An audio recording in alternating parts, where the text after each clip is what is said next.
തെരഞ്ഞെടുപ്പിന് പിന്നാലെ കോൺഗ്രസിൽ തമ്മിലടി രൂക്ഷം. മുഖ്യമന്ത്രി ചർച്ചയിൽ പ്രതികരണവുമായി നേതാക്കൾ രംഗത്തെത്തി. ആദ്യം ഫലം വരട്ടെയെന്നും നാട്ടുകാർക്ക് മുന്നിൽ നാണം കെടരുതെന്നും കെ മുരളീധരൻ പറഞ്ഞു. UDF ഭൂരിപക്ഷം സംബന്ധിച്ച് വലിയ അവകാശവാദം ഇല്ലാതെയായിരുന്നു രമേശ് ചെന്നിത്തലയുടെ പ്രതികരണം. ഭരിക്കാനുള്ള സീറ്റ് കിട്ടുമെന്ന് മാത്രമാണ് ചെന്നിത്തല പ്രതികരിച്ചത്. വോട്ടെടുപ്പിന് മുൻപ് പ്രഖ്യാപിച്ച 100 സീറ്റെന്ന അവകാശവാദമൊന്നും ഇപ്പോൾ കോൺഗ്രസിനില്ല. ഭരിക്കാനുള്ള സീറ്റ് കിട്ടുമെന്നാണ് ചെന്നിത്തലയുടെ പ്രതികരണം. അല്ല, അത് നമ്മൾ പൂർണ്ണമായും നല്ല ഒരു കംഫർട്ടബിൾ മെജോറിറ്റി കിട്ടുന്ന തരത്തിലേക്കാണ് ഞങ്ങളുടെ വിലയിരുത്തലുള്ളത്.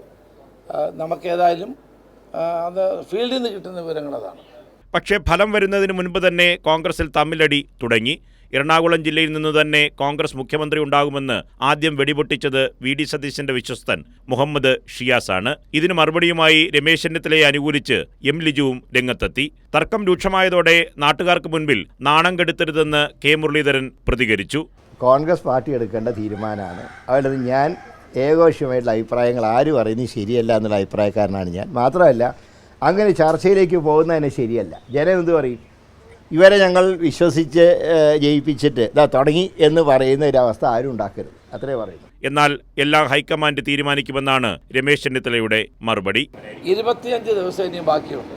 അപ്പോൾ എല്ലാ ദിവസവും നമ്മൾ ചർച്ച ചെയ്യേണ്ട കാര്യമില്ല. കോൺഗ്രസ് ഹൈക്കമാൻഡ് യുക്തമായ സമയത്ത് യുക്തമായ തീരുമാനമെടുക്കും എന്ന് നമ്മളെല്ലാവരും പറഞ്ഞിട്ടുള്ള കാര്യമാണ്. ഇപ്പോൾ അതിന് ചർച്ച ചെയ്യേണ്ട കാര്യമില്ല. കൈരളി ന്യൂസ്, തിരുവനന്തപുരം.